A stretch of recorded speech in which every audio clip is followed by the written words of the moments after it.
What's up, you guys? Sharon Boom here, bringing another episode of Boom Beach. So today, we're gonna try to take down Dr. Terror as far as we can without losing a single troop or without losing too much troops. So to start off, we're gonna use the Heavy and Zookas strategy. We're gonna try a different strategy since the last time we used the water strategy, we got defeated at stage 5. So we're gonna try to see if this strategy makes a difference, if we can improve our success rate, or if this strategy decreases our success rate. So as you can see there, I used 2 artillery shells and a barrage to take out the machine gun, as well as a couple of mines, including some blue mines. So at this current point of the game, there are 2 squads, a left squad and a right squad that split up. The left squad is gonna work on my base.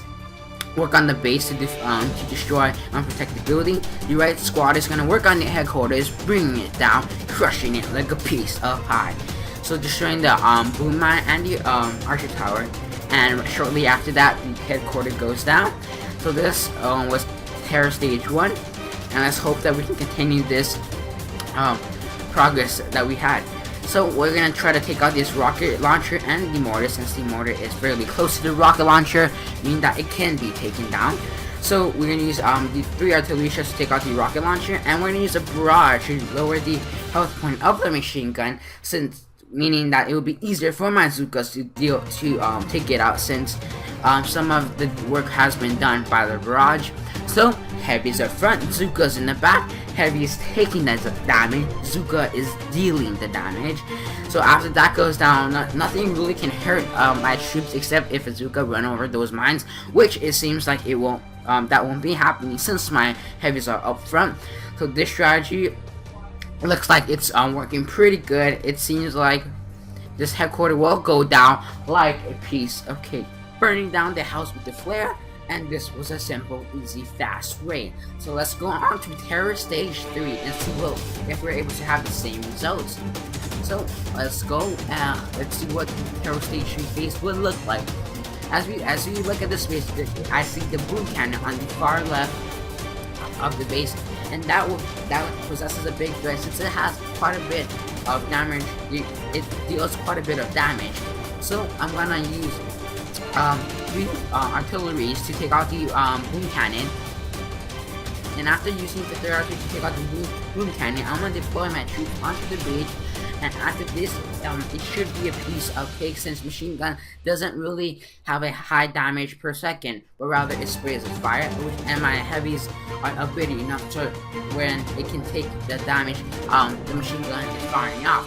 So after my heavies is taking the damage from the machine gun, my Zookas are shortly right in the back of the heavies dealing the damage. And after some of my Zookas wander off of taking down unprotected buildings, they all focus on the headquarters, and the headquarters goes down like a piece of pie.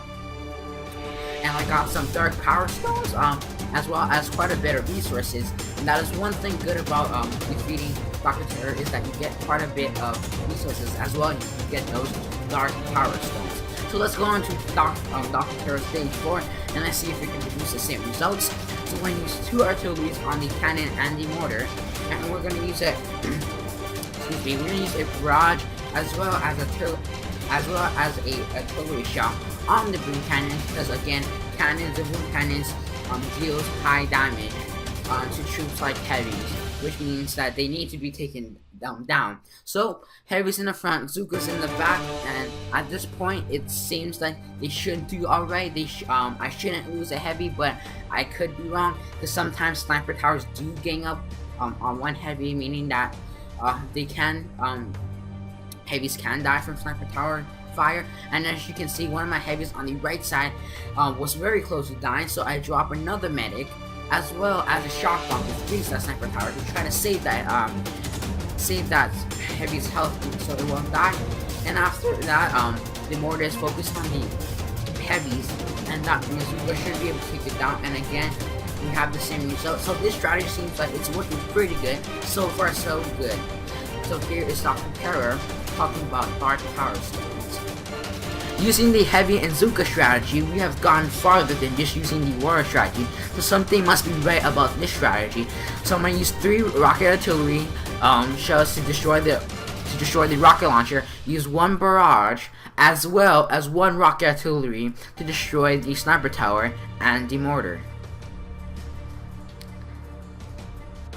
After destroying the sniper tower and the mortar with the artillery shell, I'm going to deploy my Heavies and Zookas onto the beach and flare them to the right side of the base.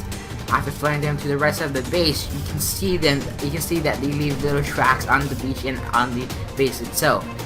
As they destroy these unprotected buildings, something terribly wrong happens. Almost all my Zookas go left, which is really bad. As well as one of them get killed, and many more will come if I don't do something. So I'm gonna regroup them using a flare. And this is one of the problems with Zookas. They walk really slow, so when you try to regroup them, they still can be in the range of the enemy fire. And with Terror Stage 5, you can see how many hit points this headquarters has. I have about 17 Zookas and 6 Heavies, and as you can see, the headquarters health is barely moving. You can see that all 17 Zookas and 6 Heavies are firing at them, but it's the health is decreasing a lot slower. But the lucky thing is, only the mortars only focus on the Heavy, meaning that my Zooka is safe. So after the headquarters goes down, we just set a new record on defeating Terror Stage 5. Because last time with Terror Stage 5, we got obliterated with the warrior strategy. We lost one Zooka, but that can be retrained. And let's go on to Terror Stage 6. And this stage looks a lot harder, so I'm going to use one barrage as well as one artillery shell on the boom cannon and the mortar. After that's done, I'm going to use 3 artillery shell on the cannon right in front of the headquarters. And with this level, you can see how high upgraded the sniper tower is, and that possesses a big problem since they have a high damage per second. It's basically like another cannon, or basically like another cannon. So as you can see right off the back, like my Heavies, one of my Heavy died. So I threw deploy a shock bomb, destroying, freezing two of the sniper towers. And after they destroy the sniper tower on the right, I'm gonna flare my troops onto the left, trying to get them out of the range of the mortars fire. Because again, Zookas they don't have much health. We mean that one mortar shell can just wipe them out. So after destroying the sniper tower, I made a grave mistake. I made a very big mistake. Since the mortar was firing at my Zookas, I decided to flare them to the back of the base. But this is the problem with Zooka. When you flare them, they group together with the Heavies, meaning that when the mortar fires onto the Heavy, your Zooka will be caught in the middle of the fire, meaning the Zooka would die. So that's one of the problems. They move slowly. It's hard to navigate and control them. And when you flare them, they group up with the Heavy. So I can see my Heavy has no chance, but he will fight to the very end. He must die with honor. But then, I guess I decided not to. It's so sad. But again, remember, Terror leaves no survivors, and the Heavy dies. Thank you guys so much for watching. Please like, comment, and subscribe. If you have any questions or even suggestions, please feel free to leave it in the comments below. This has been General Boom, and don't forget to boom on.